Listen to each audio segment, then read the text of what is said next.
History Holes. Greetings, and welcome back to History Holes. In our last two episodes, we journeyed through the primordial mists of Vietnam, from the cosmic union of Lac Long Quan and O Ke, the venerable Dragon Lord and celestial immortal, who gave birth to the very concept of the Vietnamese people as descendants of the dragon and the immortal. We then navigated the legendary Hong Bang dynasty, the first whisper of an organized state in the form of the Vân Lang Kingdom, a society rooted in the fertile Red River Delta, mastering wet rice cultivation and forging a distinct identity. We've seen how these foundational myths and early societal structures, though often shrouded in legend, have profoundly shaped the Vietnamese national consciousness, serving as powerful symbols of unity, resilience, and an unbroken lineage. Tonight, we make a pivotal shift. We move from the compelling narratives of legend to the tangible, undeniable evidence unearthed from the earth itself. We are about to uncover the material reality that underpins the stories of early Vietnamese civilization, revealing a sophisticated and truly indigenous culture that flourished long before extensive external influences became dominant. Prepare to descend into the rich archaeological layers of Vietnam as we explore the remarkable Đông Sơn Culture, a Bronze Age civilization that stands as a testament to the ingenuity, artistry, and advanced societal organization of the early Vietnamese people.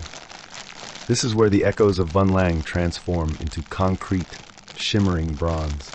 Chapter 1, The Bronze Age Bloom, Unearthing Đông Sơn.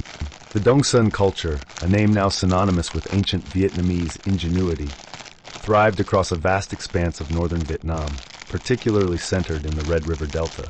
While its most vibrant period is generally dated from around 1000 BCE to the 1st century CE, its origins extend even further back, evolving from earlier indigenous cultures like Phuong Nguyen, Dong Do, and Go Mun.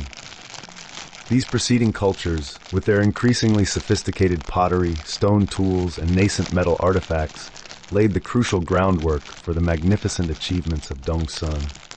The very existence and advanced nature of the Đông Sơn culture stand as a powerful counter-narrative, challenging any notion that early Vietnamese civilization was merely a derivative or a junior version of its powerful northern neighbor, China. Instead, Đông Sơn provides irrefutable proof of a highly developed, autonomous cultural tradition, one that blossomed from local genius and adapted to its unique environment with unparalleled skill. The societies that crafted the Đông Sơn artifacts were not simple, isolated communities. The scale and complexity of their creations, especially their bronze works, point to a well-organized society with specialized artisans, a deep understanding of metallurgy, and coordinated access to raw materials like copper and tin. This level of organization speaks volumes about their social and political structures, capable of supporting labor-intensive production and fostering a vibrant artistic tradition. The development of wet rice cultivation in the fertile Red River Delta, prone to annual floods, necessitated immense collective efforts like building dikes and canals, which further fostered strong community bonds and a high degree of social organization. This intensive agricultural practice formed the backbone and defining characteristic of Vietnamese civilization. Chapter 2, The Iconic Drums, Messages in Metal. No discussion of the Đông Sơn culture can begin without immediately turning to its most iconic and deeply symbolic artifacts, the bronze drums. These are not merely ancient musical instruments, though their resonant tones undoubtedly played a role in ceremonies. They are, in essence, three-dimensional historical documents, masterpieces of engineering and artistry that offer an invaluable glimpse into the lives, beliefs, and social structures of the people who created them. These drums, often large and meticulously crafted, served a multitude of crucial functions. They were powerful ceremonial objects, wielded by chieftains and rulers as symbols of immense status and political authority. They were integral to rituals invoking rain, celebrating bountiful harvests, accompanying funerals, and sounding the call to war. Their very presence underscored the authority of the leader and the collective power of the community. The true revelation, however, lies in the intricate decorations etched onto their surfaces. These aren't just abstract patterns. They are veritable canvases depicting scenes of daily life, profound rituals, deep-seated beliefs, and the social organization of the Đông Sơn people. We see detailed depictions of wet rice farming, communal activities, individuals adorned in elaborate feather costumes, and boats carrying warriors, scenes that provide direct visual evidence of their agricultural practices, communal living, and a developing martial culture. Some drums even show what appear to be longhouses, offering clues about their architecture and settlement patterns. The Nok Lu drum, one of the most important Đông Sơn drums, even depicts scenes of humans performing ceremonies involving the drums themselves, along with musicians and rice-growing activities. The technical precision required to cast such large and complex bronze objects is astonishing.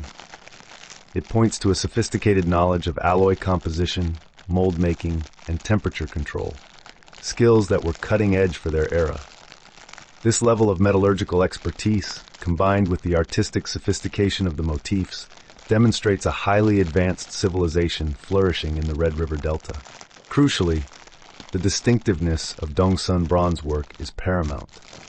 While there was undoubtedly some interaction and exchange with neighboring cultures, particularly with the emerging states to the north in what is now China, the style, the recurring motifs, and the casting techniques employed in Đông Sơn artifacts are uniquely Vietnamese. They do not speak of simple imitation, but rather of a profound indigenous development, a local genius that not only absorbed but also innovated, creating a powerful artistic tradition distinctly separate from its neighbors. This material evidence powerfully affirms that the roots of Vietnamese civilization are deep and locally grown, with significant technological and cultural achievements predating any extensive foreign influence. The mastery of bronze metallurgy is considered the defining achievement of these early Vietnamese cultures. Chapter 3, Beyond the Drums, a glimpse into daily life. While the bronze drums capture much of our attention, other archaeological findings from Đông Sơn sites further illuminate the daily lives and broader societal structures of this ancient culture. We find a wealth of bronze tools and weapons, including axes, spearheads, daggers, and arrowheads, indicating advanced craftsmanship, not just for ceremonial objects, but for practical applications in agriculture, hunting, and warfare. These tools would have made farming more efficient and defense more robust, contributing to the stability and growth of the society. Iron tools also began to appear in later phases of the Đông Sơn culture, indicating further technological advancements. Pottery, often found in abundance, reveals a variety of forms and decorative styles, reflecting both domestic use and possibly ritualistic purposes. Ornaments such as bracelets, earrings, bells, belt hooks, and buckles, crafted from bronze and other materials, suggest a society with an appreciation for aesthetics and personal adornment, and possibly a reflection of social status. The designs often carried symbolic meanings related to nature or warfare. Spindle whorls and clothing decoration also attest to textile production. Evidence of permanent settlements and burial practices provides further insight. Đông Sơn people often lived in stilt houses with thatched roofs, especially near rivers, which was a strategy to adapt to the lowland environment. The presence of boat burials, where segments of canoes were used as coffins, highlights the importance of water and sea travel to Đông Sơn society. Burial sites, while showing some signs of emerging social stratification, with disparities in mortuary contexts, also reveal communal practices, reinforcing the strong collective bonds that were essential for wet rice cultivation and flood control. Themes that resonate with the Sun Tin and Thuy Tin myth we explored in Episode 1. This deep connection to the land and the need for collective effort to harness its bounty fostered a unique societal cohesion. The economy was based on a combination of agriculture, craft production, and trade. The sum of these archaeological discoveries, from the magnificent drums to the everyday tools, demonstrates that the Đông Sơn culture was not merely a collection of isolated tribes, but a complex, self-sufficient society. It independently developed its own unique technologies, sophisticated social structures, and distinct cultural practices, providing undeniable material grounding for the legendary accounts of the Hung kings and the Vân Lang kingdom.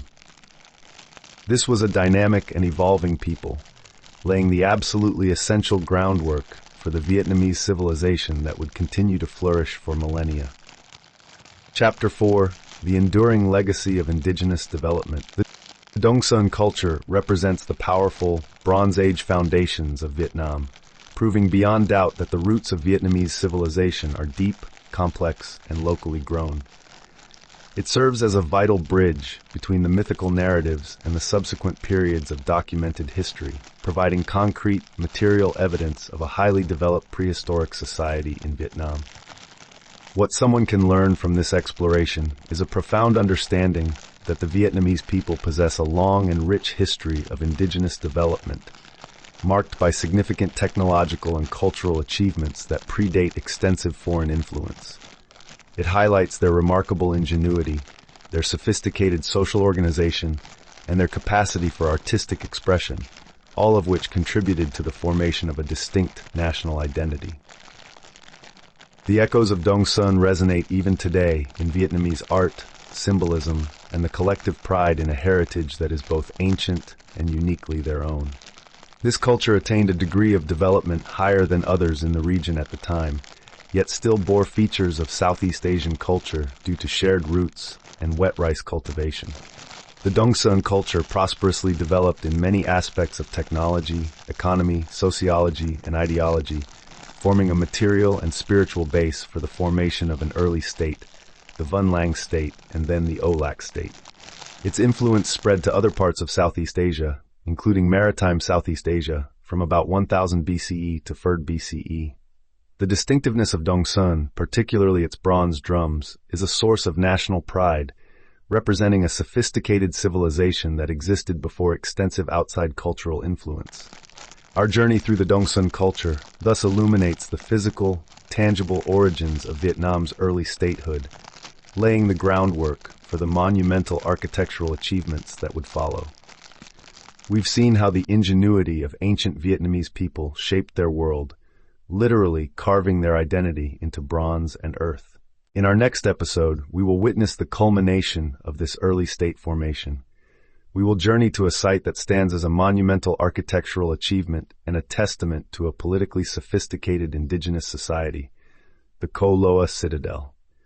We'll explore its unique spiral layout, its multi-layered ramparts, and the archaeological discoveries that truly prove the existence of a highly centralized, overarching state-level society centuries before the arrival of foreign powers. Join us as we peel back the layers of earth to reveal the strategic genius and enduring spirit of an ancient people. I thank you very much for joining us on this journey. Please leave a like and subscribe if you want more. If you feel like it, tell us what else you'd like to hear. See you on the next episode.